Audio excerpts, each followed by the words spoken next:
Howdy, Max here, and welcome to episode 2.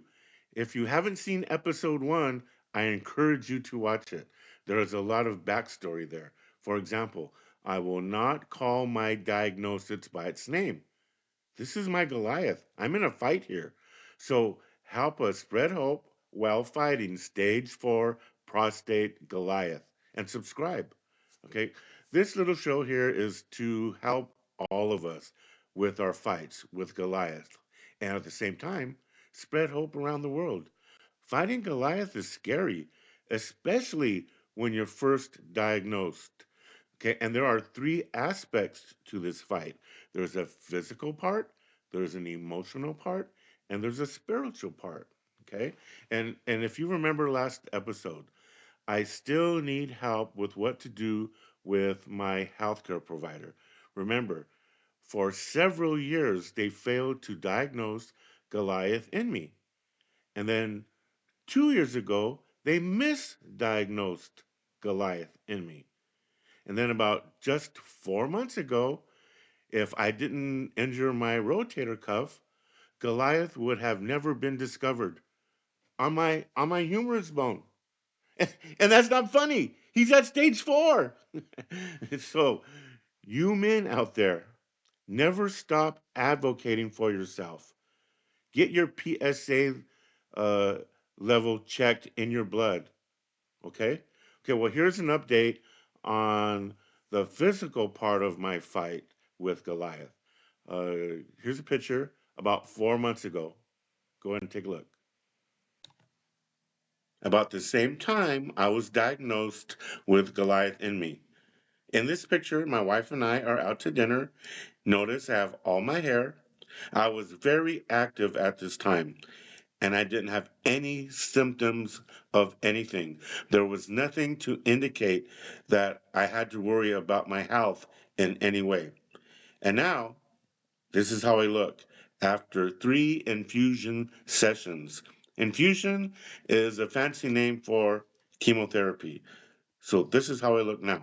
Take a look.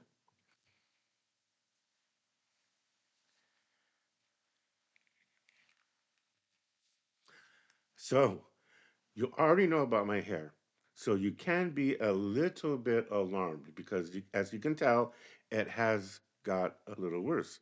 And somebody that I trust, somebody that I love, very close to me, told me that I look like Elmer Fudd. Well, I can probably see that. So if I weren't fighting Goliath right now, I would probably be hunting some wabbit. Okay. All this that you see is a result of at least 5 different medications, mostly as a hormone therapy. But the medication that is really hitting me is the Granix. Granix is a medication that helps replenish the white blood cells or some sort of white blood cell that the chemotherapy has destroyed. And this is how the medication looks. I got some right here. I got a whole bunch of them. These syringes that I am supposed to inject myself. Okay. And I hate needles.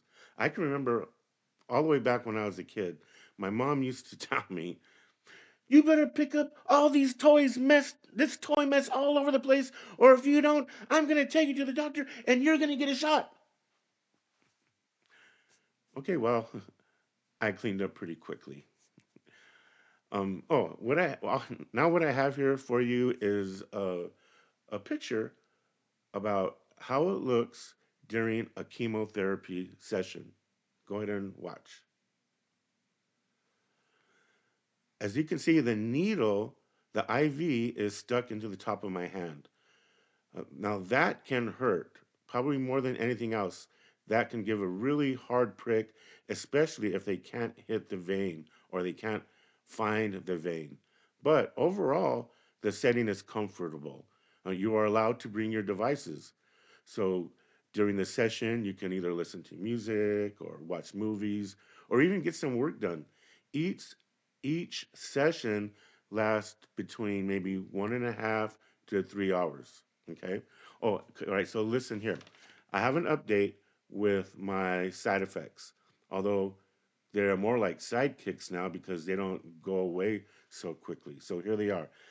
I still have bruising, mostly around my chemotherapy IV and the self injections. I still feel lethargic much of the time. My endurance has decreased significantly, and my taste buds, it's gone beyond my taste buds. It's my entire mouth. I feel like I have a coating of mercury, however that tastes in there. And sometimes you can get a burning sensation, and that's very annoying and uncomfortable. Sometimes I'll gargle with a strong um, uh, Listerine or something like that, and once in a while that may help. Okay, I still have occasional cramping, nausea, hiccups, and sore throat. As you can see, the bags under my eyes, I'm still losing sleep. I still have body and muscle pain, mostly around the legs and around the thighs. You can see my hair, it's still disappearing little by little. I continue to get a little bit of anxiety. Okay, you already know about my hot flashes, but to go along with that, I also have cold chills. And they can come right back to each other. I can have a hot flash and a cold chill, or then a cold chill and a hot flash. Something new, I'm getting numbness at some of my fingertips, right at my fingernails. It feels like my fingertips or my fingernails, they're asleep. Okay, a good side effect is I'm still getting, having more quality time with the family. I'm having more spiritual growth. Okay, I'm still getting some congestion. Oh, my 5 o'clock shadow is now a 5 day shadow. Now, I'm also starting to feel more drowsy at times, especially if I'm driving a long distance or if I'm sitting down watching a movie. Now, what I can't figure out is why is it so easily to nod off if I'm driving or watching a movie, but when it's time to go to bed, all I do is toss and turn. Hmm, I wonder. Now, the emotional part of this fight. Understand, you are not alone in this fight.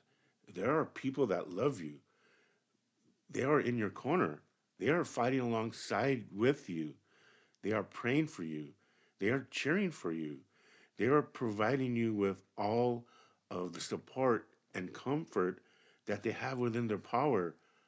Hallelujah for that. You need to embrace that. Let me put my uniform back on.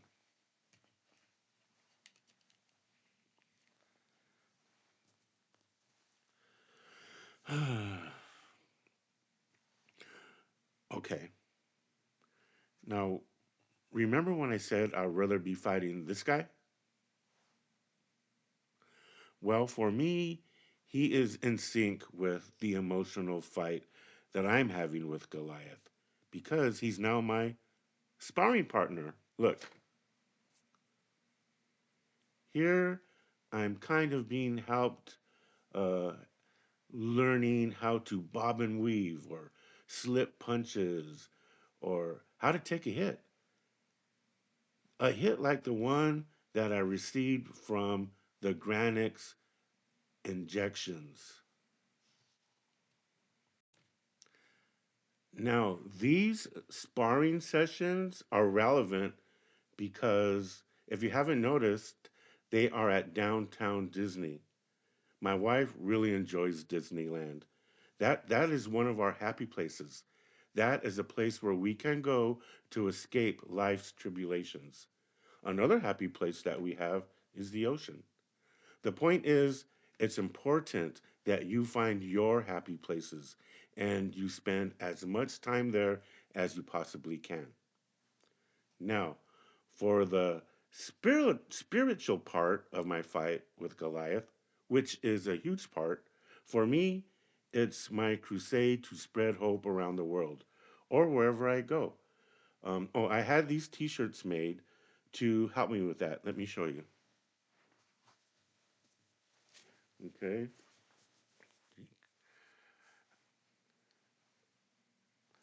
Okay, spread peace, not war. Spread love, not hate. Spread happiness, not despair. Oh, and on the front side, Isaiah 9:6. Unto us a child is born. Okay, with my fight against Goliath, Jesus is my pillar of hope. It's my heartfelt, joyous, spiritual obligation is to spread hope wherever I go and with anyone I feel strongly compelled to share it with. This is what I did earlier this month. Watch. Howdy, Max here. It's February 7th, 2025. I'm on my way to Riverside, California. I'm gonna go and I'm gonna go and spread some hope today. Something good's gonna happen. Let's go. Later, at a skilled nursing facility, I was amazed by the hard work and the caring attitudes that the workers had there. They deal with so many difficult situations and with so many hurting patients. I asked one of those hardworking young men, how long has he worked there? He told me that he has worked there long enough to feel like he has ownership in the place. I let him know that the world is a much better place with him in it, and to keep the faith and to always have hope, and that something good will happen. I gave him one of my Spread Hope T-shirts. He said thank you. He shook my hand, and he also said this really made his day. I told him to keep on doing the good work that he is doing. He is truly making a difference in people's lives. Then I went on my way. So now I am asking all of you to join us and subscribe. Together, we can make the world a better place. And if there's anything that you would like me to talk about in a future episode, or if you want one of our Spread Hope t shirts, put it in the comments. Okay. But in the meantime, keep an eye out for March's episode. So between now and then, go out and spread some hope. Something good will happen. Let's go.